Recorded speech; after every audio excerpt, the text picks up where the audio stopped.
और मंडी के सियासी रण में जुबानी तीर चल रहे हैं। विवादित बयानों से शुरू हुई राजा रानी की लड़ाई को अब मुद्दों और विजन पर लाने की कोशिश की जा रही है। सार्वजनिक मंच पर डिबेट की चुनौती दी जा रही है। विक्रमादित्य की तरफ से एक बार फिर कंगना को ललकारा जा रहा है। ऐसे में सवाल यह है कि अब कंगना का स्टैंड क्या होगा। रिपोर्ट आपको दिखाते हैं।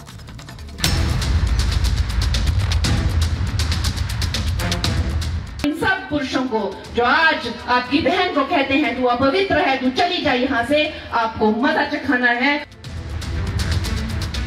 जिस तरीके की भाषा शैली का वो प्रयोग कर रहे हैं वो हिमाचलियत और हिमाचल की संस्कृति में तो नहीं है। हिमाचल प्रदेश की मंडी लोकसभा सीट पर सियासी पारा हाई है। इस सीट पर किंग बनाम क्वीन की लड़ाई खूब सुर्खियां बटोर रही है। बीजेपी ने यहां जब से कंगना को उम्मीदवार बनाया है तभी से कांग्रेस बौखलाई हुई है। पहले कांग्रेस नेताओं ने कंगना पर जुबानी कटाक्ष किए, लेकिन जब बॉलीवुड की कंट्रोवर्सी क्वीन ने उन्हें उन्हीं की भाषा में जवाब दिया तो कांग्रेस प्रत्याशी विक्रमादित्य हिमाचल की संस्कृति और सभ्य भाषा वाला ज्ञान देने लगे। जिस तरीके की भाषा शैली का वो प्रयोग कर रहे हैं वो हिमाचलियत और हिमाचल की संस्कृति में तो नहीं है। ये ज़रूर है, अगर मैं उसको एक शब्द कहूँ जो मुंबई में ज़्यादा इस्तेमाल होता है कि ये एक टपोरी लैंग्वेज है। मैं उनको फिर से ओपन चैलेंज कर रहा हूँ, हालांकि मुझे पता है कि वो एक्सेप्ट नहीं करेगी क्योंकि उनको अंडरस्टैंडिंग नहीं है, बट आई स्टिल रिक्वेस्ट हर कि वो यहाँ पर आकर शेरी मंच के ऊपर एक ओपन डिबेट मेरे साथ करें। मंडी की लड़ाई में कंगना को भारी पड़ता देख विक्रमादित्य सिंह को भाषा की मर्यादा याद आ गई है, मुद्दों की याद आ गई है और तो और विजन की भी याद आ गई है। विक्रमादित्य भाषा की मर्यादा की बात कर रहे हैं, लेकिन शायद वो सुप्रिया श्रीनेत की वो अभद्र टिप्पणी भूल गए जो उन्होंने कंगना पर की थी। शायद वो राहुल का वो बयान भूल गए जो उन्होंने शक्ति पर किया था, और शायद विक्रमादित्य खुद अपना बयान भूल गए जो उन्होंने कंगना पर दिया था। एक्सेप्ट किया है कि she has been doing that, she has been consuming that meat. आज उसी को क्लैरिफाई कर रही हैं, अपनी बातों को ही उन पे पलट जा रही हैं। तो हमको सर्टिफिकेट देने से बजाय जयराम जी को अपनी जो उनकी सहपाठी हैं, उनकी सहयोगी है, उनको, उनकी कैंडिडेट है, उनको वो जो है वो पलटू राम का सर्टिफिकेट देना चाहिए। कल तक पलटू राम का सर्टिफिकेट बांट रहे विक्रमादित्य आज मुद्दों और विजन पर चर्चा करना चाहते हैं, लेकिन शायद वो भूल गए हैं कि उनके विजन के चलते ही हिमाचल सरकार लगभग गिर गई थी। राज्यसभा चुनाव में क्रॉस वोटिंग हुई और सबसे पहले विधायकों की अनदेखी का हवाला देते हुए मंत्री पद से इस्तीफा भी उन्होंने ही दिया था। जिस जनता ने इन्हें अपनी भलाई के लिए चुना था, उस जनता की अनदेखी करते हुए विक्रमादित्य सियासी मोलभाव करने लगे। यानी बस्ती भी जलानी है और मातम भी बनाना है। एक बार फिर हिमाचल की जनता से छल कर चुके विक्रमादित्य आज मंडी में जीत हासिल करने के लिए मुद्दे और विजन की बात करते हैं। सार्वजनिक मंच से विक्रमादित्य को बताना चाहिए कि मंत्री रहते हुए आखिर उन्होंने किस विजन के तहत हिमाचल की जनता की भलाई के काम किए। Bureau report, Republic Bharat.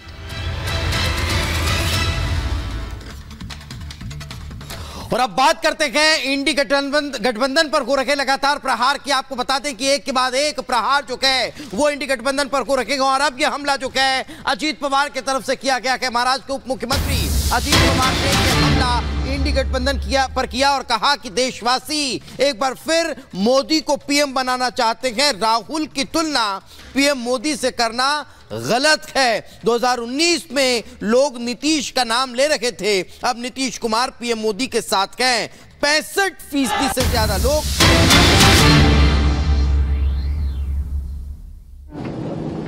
बंद कर दो।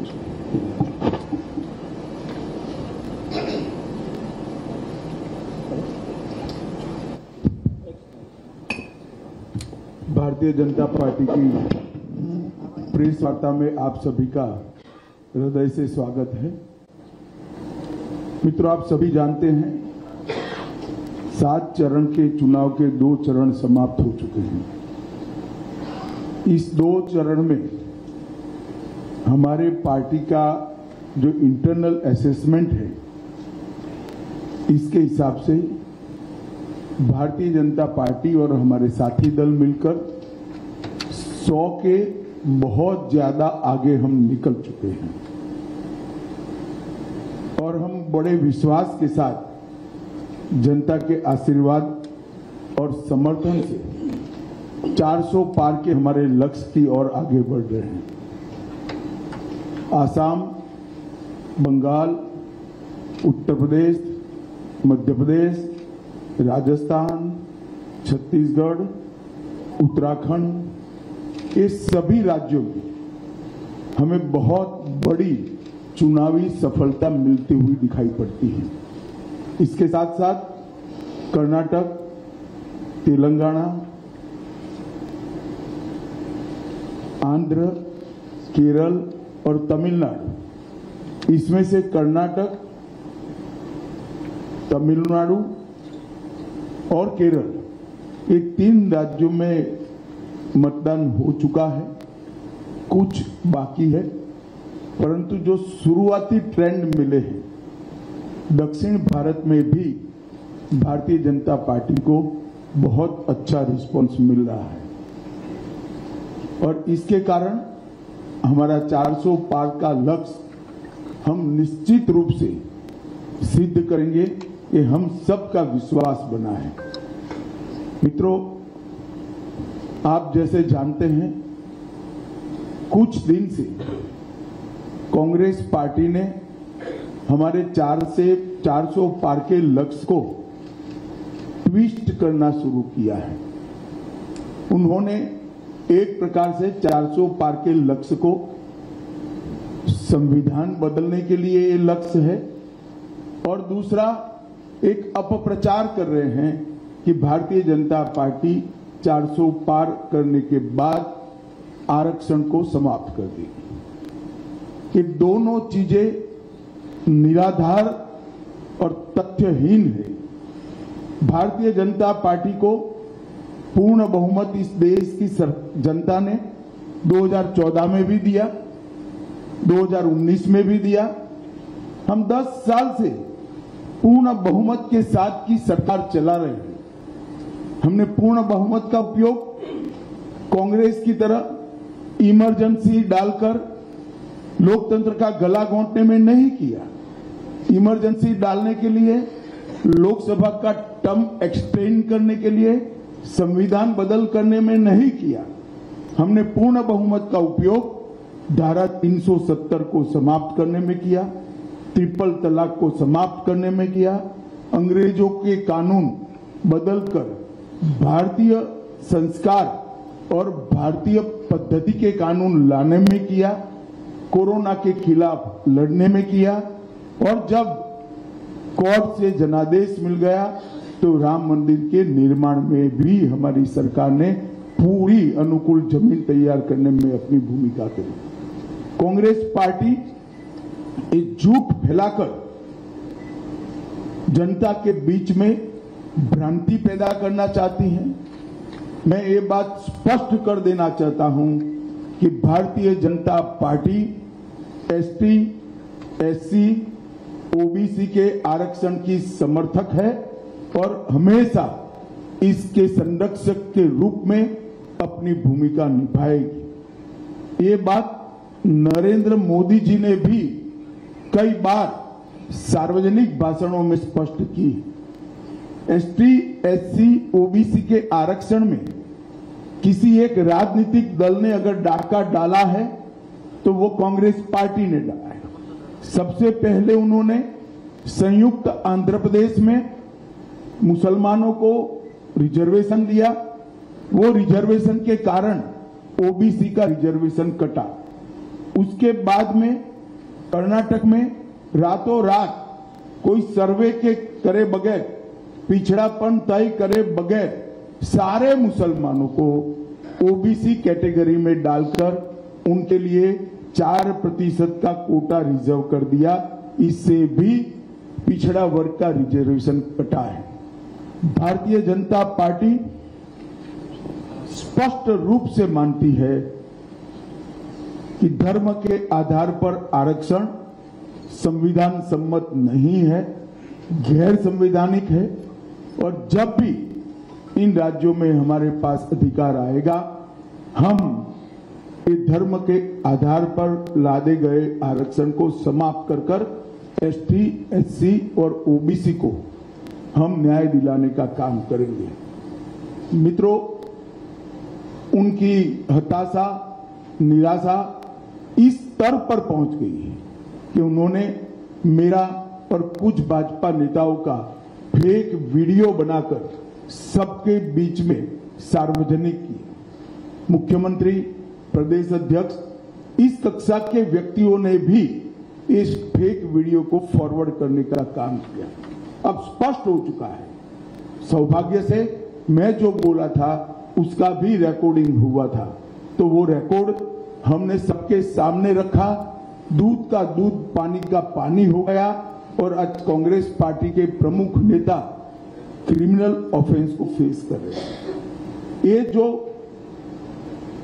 कृत्य है वो उनकी हताशा और निराशा का द्योतक है। जब से राहुल गांधी कांग्रेस की कमान संभाले हैं, राजनीति का स्तर नीचे नीचे नीचे ले जाने का काम कर रहे हैं और ये इसका चरम, लोकसभा में चर्चा न हो देना, राज्यसभा में बहिष्कार करा देना, शोर शराबे करना और निराधार झूठ बोलकर प्रजा में भ्रांति फैलाने का काम लगातार उनके नेतृत्व में कांग्रेस पार्टी कर रही है।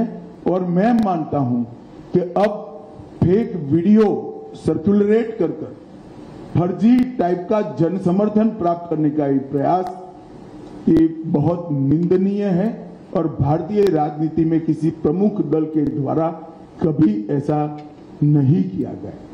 भाई और बहनों, मेरी आप सबसे करबद्ध निवेदन है, सत्य को जनता तक पहुंचाइए।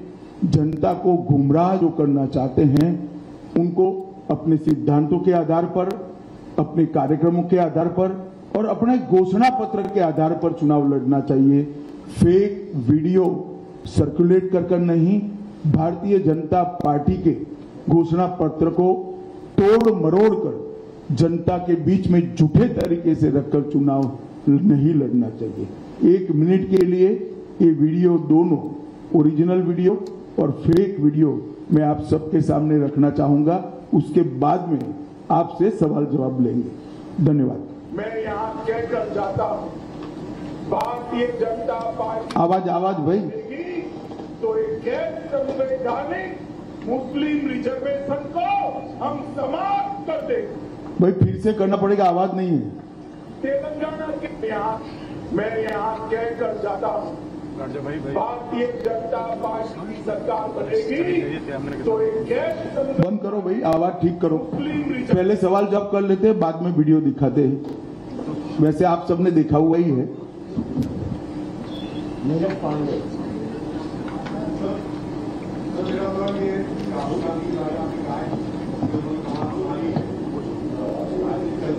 माइक तो यार। आपने चूंकि कहा कि जब से राहुल गांधी ने कांग्रेस की कमान संभाली है तो राजनीति का स्तर नीचे गिरता गया है। उनकी जो सीट थी राहुल गांधी की अमेठी, जहां से वो चुनाव लड़ते थे, और उनकी मां जहां से रायबरेली से चुनाव लड़ती थी, दोनों जगह से अभी तक उन्होंने कैंडिडेट भी नहीं दिए। और अब ये कहा जा रहा है, सूचना आ रही है कि दोनों लोग अब चुनाव भी नहीं लड़ेंगे दोनों सीट में, ना राहुल लड़ेंगे ना प्रियंका। इसे आप किस रूप में देखते हैं? देखिए, मुझे मालूम नहीं है, एक अभी रहने दो।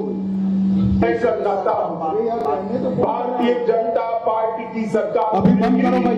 तो एक गैर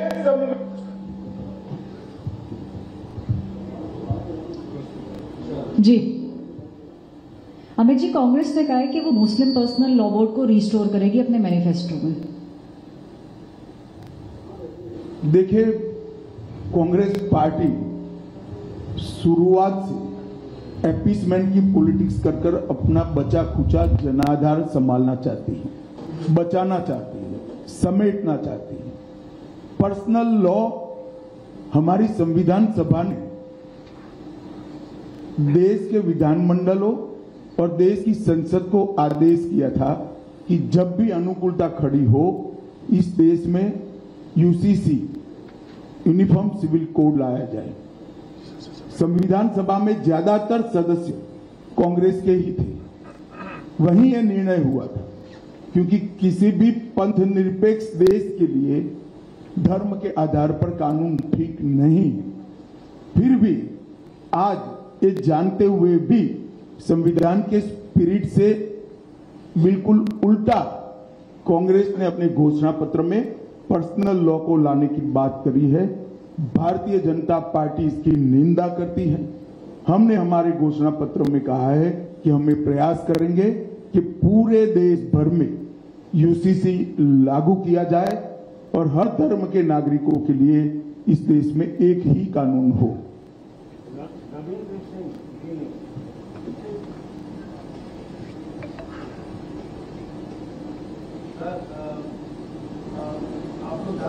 नारा लगा रहे हैं